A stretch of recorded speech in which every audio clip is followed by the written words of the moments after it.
Hello friends, स्वागत करता हूं आप सभी का और एक नए वीडियो में। तो दोस्तों आज मैं आप लोग को हिंदी पेडागोजी का महत्वपूर्ण ऑब्जेक्टिव क्वेश्चन कराने वाला हूं जो दोस्तों आप लोग के पीवाईक्यू बेस्ड है और आप लोग का नया एग्जाम पैटर्न के आधारित पर ये होने वाला है। ठीक है, तो दोस्तों वीडियो को आप लोग लास्ट तक देखिएगा क्योंकि यहाँ से दोस्तों आप लोग को बहुत ज़्यादा बेनिफिट हो सकता है। ठीक है, देखिए सवाल नंबर 1 में क्या है कि बच्चों को सीखने की प्रक्रिया में माता पिता यानी पेरेंट्स की क्या रोल होती है यानी क्या भूमिका होती है।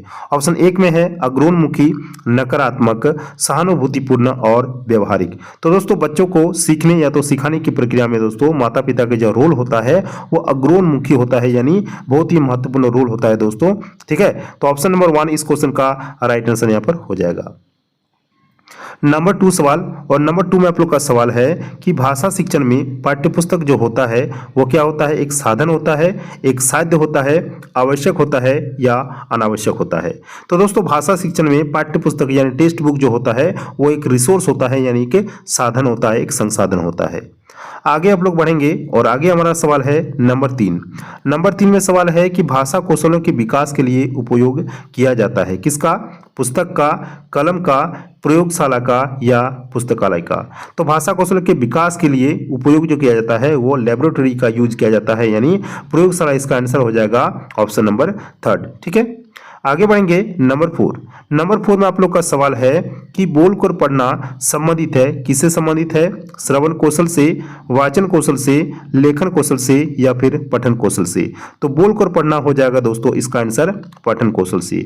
जब भी दोस्तों आप लोग का पढ़ना से संबंधित कोई भी आप लोग का शब्द आए तो वो आप लोग का डिसलेक्सिया होता है। तो पठन कौशल को आप लोग क्या जानते हैं, डिसलेक्सिया के नाम से। तो इसका राइट आंसर हो जाएगा आप लोग का पठन कौशल।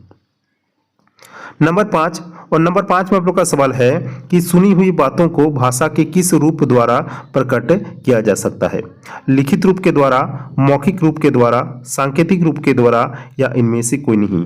तो सुनी हुई बातों को भाषा के किस रूप द्वारा प्रकट किया जा सकता है, नहीं इसको मौखिक रूप के द्वारा इसको प्रकट किया जा सकता है। ऑप्शन नंबर 2 इस क्वेश्चन का राइट आंसर यहाँ पर हो जाएगा। आगे बढ़ेंगे नंबर 6 में आप लोग का सवाल है कि भाषा की अशुद्धियां जो होता है यानी इम्प्योरिटीज जो होती है वो क्या होती है, बोलने में, पढ़ने में या फिर लेखन में या उपयुक्त सभी में। तो भाषा की जो इम्प्योरिटीज होती है यानी जो अशुद्धियां होती है वो इन तीनों में होती है। तो ऑप्शन नंबर 4 इस क्वेश्चन का राइट आंसर यहाँ पर हो जाएगा। नंबर 7, और नंबर 7 में आप लोग का सवाल है कि लेखन कौशल के लिए क्या इंपॉर्टेंट है, अक्षरों का बनावट, शुद्ध वर्तनी का प्रयोग, संस्कृत भाषा का प्रयोग या विचारों की मौलिकता। तो लेखन कौशल के लिए जो महत्वपूर्ण होता है दोस्तों वो आप लोग का विचारों की मौलिकता होता है। तो ऑप्शन नंबर 4 इस क्वेश्चन का राइट आंसर हो जाएगा। नंबर 8 में आप लोग का सवाल है कि भाषा सीखने के कितने कौशल होते हैं, 4 होते हैं, 2 होते हैं, 3 होते हैं या फिर 5 होते हैं। तो दोस्तों इस क्वेश्चन का राइट आंसर हो जाएगा ऑप्शन नंबर 1 यानी भाषा सीखने के कुल 4 कौशल होते हैं। नंबर 9, और नंबर 9 में आप लोग का सवाल है कि लिखित परीक्षा कितने प्रकार की होती है। तो दोस्तों इसमें ऑप्शन में दिया हुआ है 1 होती है, 2 होती है, 3 होती है या फिर 4 होती है। तो दोस्तों लिखित परीक्षा जो होती है वो आप लोग का 2 होती है। एक होता है दोस्तों गद्यात्मक और एक होता है निबंधात्मक। तो ऑप्शन नंबर 2 इस क्वेश्चन का राइट आंसर यहाँ पर हो जाएगा। ठीक है, ऑप्शन नंबर 2। नंबर 10, और नंबर 10 में आप लोग का सवाल है कि मूल्यांकन का प्रथम उद्देश्य है, क्या उद्देश्य है कि शिक्षक द्वारा छात्रों को दी गई ज्ञान। ऑप्शन 2 में है छात्रों द्वारा शिक्षक को कोटियों में बांटना। ऑप्शन 3 में है वर्ग में छात्रों की उपस्थिति और ऑप्शन 4 में है वर्ग का शांत रखना। तो दोस्तों इस क्वेश्चन का आपका राइट आंसर हो जाएगा ऑप्शन नंबर 1 यानी शिक्षक द्वारा छात्रों को दी गई ज्ञान। ये दोस्तों क्या होता है, मूल्यांकन का प्रथम उद्देश्य होता है। नंबर 11 में आप लोग का सवाल है कि उपचारात्मक शिक्षण निदान पर आधारित होता है यानी निदान पर वह बेस्ड होता है। योग्य कथन क्या सत्य है, असत्य है, दोनों है या यह दोनों नहीं। तो उपचारात्मक शिक्षण जो होता है, निदान होता है दोस्तों, ये होता है आप लोग का टोटली असत्य यानी टोटली आप लोग का क्या हो जाएगा दोस्तों, ये आप लोग का असत्य हो जाएगा। ऑप्शन नंबर 2 के साथ आप लोग यहाँ पर जाइएगा। नंबर 12, और नंबर 12 में आप लोग का सवाल है कि अपने भावों को व्यक्त करने का उचित माध्यम क्या है, पठन कौशल, श्रवण कौशल, लेखन कौशल या फिर वाचन कौशल। तो अपने भावों को व्यक्त करने का उचित माध्यम जो होता है दोस्तों वो आप लोग का होता है क्या, वाचन कौशल। ऑप्शन नंबर 4 के साथ आप लोग जाइएगा, वाचन कौशल। नंबर 13 और नंबर 13 में आप लोग का सवाल है कि बोलना कौशल के लिए आवश्यक है। क्यों आवश्यक है? सुनी हुई बातों का आवश्यक है, श्रुति लेखन के लिए आवश्यक है, कथा सुनाने के लिए आवश्यक है, या एक दूसरे से वार्तालाप करने के लिए आवश्यक है। तो बोलना जो है वो कौशल के लिए क्यों आवश्यक है? न एक दूसरे के वार्तालाप के लिए। तो ऑप्शन नंबर 4 इस क्वेश्चन का राइट आंसर यहाँ पर हो जाएगा।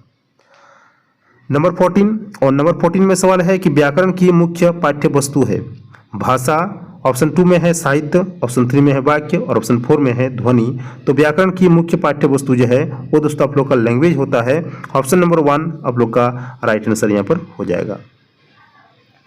नंबर 15 और नंबर 15 में आप लोग का सवाल है कि व्याकरण शिक्षण का उद्देश्य होता है कौशल का विकास, ज्ञान का विकास, बुद्धि का विकास या समाज का विकास। तो व्याकरण शिक्षण का जो उद्देश्य होता है वो दोस्तों होता है आप लोग का कौशल का विकास। तो इस क्वेश्चन का आपका राइट आंसर हो जाएगा दोस्तों ऑप्शन नंबर 1। नंबर 16 और नंबर 16 में आप लोग का सवाल है कि योजना विधि का जो विकास किया था वो किसने किया था? किलपैट्रिक ने, हिल ने, अरस्तु ने या फिर लॉर्ड क्रिम्स ने। इस क्वेश्चन का आपका राइट आंसर हो जाएगा दोस्तों ऑप्शन नंबर 1, यानी योजना विधि का जो विकास किया था वो किलपैट्रिक ने किया है। तो ऑप्शन नंबर 1 के साथ आप लोग जाइएगा किलपैट्रिक। नंबर 17 में सवाल है कि भाषा कौशल के विकास के लिए उपयोग किया जाता है पुस्तक का, कलम का, प्रयोगशाला का या फिर पुस्तकालय का। इस क्वेश्चन को आपका जो राइट आंसर हो जाएगा दोस्तों प्रयोगशाला हो जाएगा। और ये क्वेश्चन आप लोग का रिपीट हो गया, ठीक है, ये क्वेश्चन आप लोग का 2 बार प्रिंट हो गया है। तो भाषा कौशल के लिए विकास का जो उपयोग किया जाता है दोस्तों वो लेबोरेटरी का उपयोग किया जाता है, यानी प्रयोगशाला का। नंबर 18 और नंबर 18 में सवाल है कि पाठ्यक्रम स्वामित्व का विकास किस विधि से किया जाता है? आगमन विधि से, निगमन विधि से, पर्यवेक्षण विधि से या अनुकरण विधि से। तो पाठ्यक्रम स्वामित्व का जो विकास वो होता है दोस्तों वो किस विधि से होता है? न पर्यवेक्षण विधि से। ऑप्शन नंबर 3 के साथ आप लोग जाइएगा। तो पर्यवेक्षण विधि जो होता है दोस्तों ये सबसे महत्वपूर्ण विधि इसको माना जाता है। नंबर 19 और नंबर 19 में सवाल है कि व्याकरण शिक्षण की कितनी प्रमुख विधियां होते हैं? 2 होते हैं, 3 होते हैं, 4 होते हैं या फिर 5 होते हैं। तो दोस्तों व्याकरण शिक्षण की जो विधि होती है वो दोस्तों 5 होती है। ऑप्शन नंबर 4 इस क्वेश्चन का राइट आंसर यहाँ पर हो जाएगा। नंबर 20 और नंबर 20 में आप लोग का सवाल है कि व्याकरण होता है, क्या होता है? सैद्धांतिक होता है, व्यवहारिक होता है, दोनों होता है या फिर ये दोनों नहीं होता है। तो दोस्तों इस क्वेश्चन का आपका राइट आंसर हो जाएगा व्याकरण जो होता है वो आप लोग का सैद्धांतिक भी होता है और व्यवहारिक भी होता है। ऑप्शन नंबर 3 के साथ आप लोग जाइएगा, यानी 1 और 2 इस क्वेश्चन का राइट आंसर हो जाएगा। नंबर 21 और नंबर 21 में सवाल है कि मासिक परीक्षा फल यानी जो महीना में आप लोग का परीक्षा होता है उसका जो रिजल्ट आता है दोस्तों किस प्रवृत्ति के अंतर्गत आता है?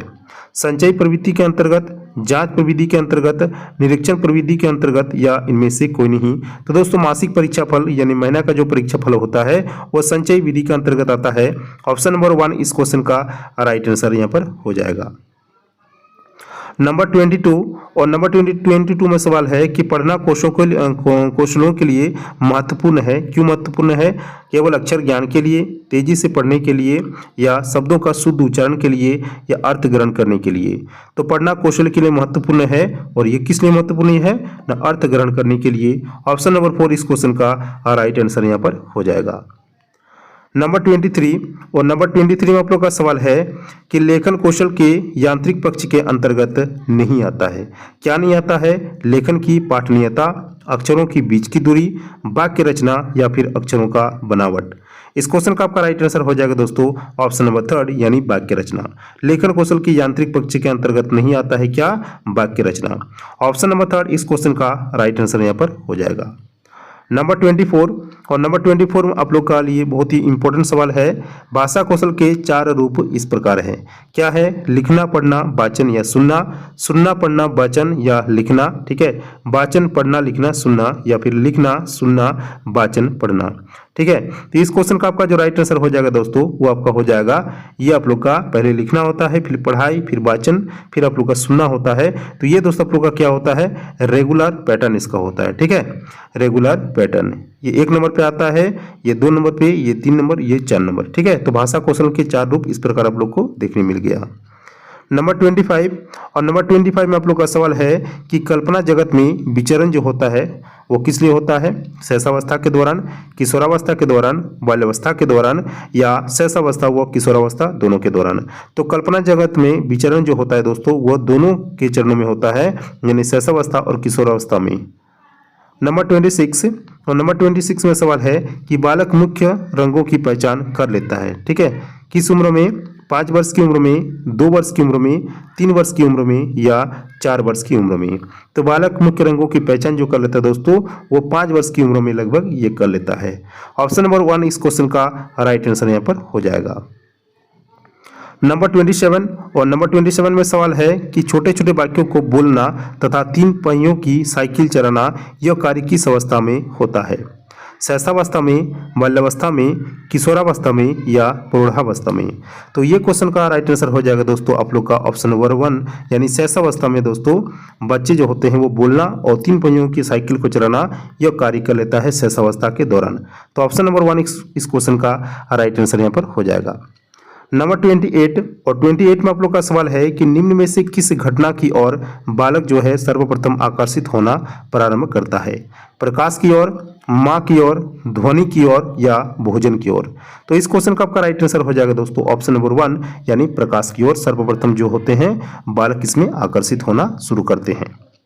नंबर 29 और 29 में आप लोग का सवाल है कि बालक की जिज्ञासा को क्या किया जाना चाहिए, ठीक है, उसकी जो क्यूरियोसिटी है उसको क्या किया जाना चाहिए? दमन करना चाहिए, शांत करना चाहिए, उत्तेजित करना चाहिए या फिर उसे सक्रिय करना चाहिए। तो बालक की जो क्यूरियोसिटी होता है दोस्तों उसको हमको क्या करना चाहिए? शांत करना चाहिए, ना ही उसको दमन करना चाहिए, ना ही उत्तेजित, ना ही सक्रिय। तो राइट आंसर इसका हो जाएगा ऑप्शन नंबर 1, यानी ऑप्शन नंबर 2, यानी क्या हो जाएगा दोस्तों आप लोग का? शांत, ठीक है। लास्ट क्वेश्चन आप लोग का है 30 नंबर और इसका आंसर भी आप लोग देख सकते हैं। भारत में बाल विकास की शुरुआत जो हुई थी वो कब हुई? 1930 में हुई, ठीक है। तो भारत में बाल विकास की शुरुआत कब हुई थी? 1930 में। इस क्वेश्चन का राइट आंसर हो जाएगा ऑप्शन नंबर 1। तो यहाँ पर दोस्तों आप लोग देख लिए 30 क्वेश्चन करा दिए आप लोग को और 30 के 30 क्वेश्चन दोस्तों आप लोग को PYQ बेस्ड है और एग्जाम के नए पैटर्न पर आधारित भी है। तो दोस्तों अगर आप लोग इस वीडियो को पूरा देखते हैं तो आपको ज़्यादा पूरा क्या मिलेगा दोस्तों? पूरा बेनिफिट मिलेगा। इसीलिए दोस्तों ज़्यादा आप लोग देखिए इस वीडियो को और ज़्यादा से ज़्यादा क्या कीजिएगा? शेयर कीजिएगा, ठीक है। मिलते हैं नेक्स्ट वीडियो में किसी और नए टॉपिक के साथ। तब तक के लिए जय हिंद, वंदे मातरम।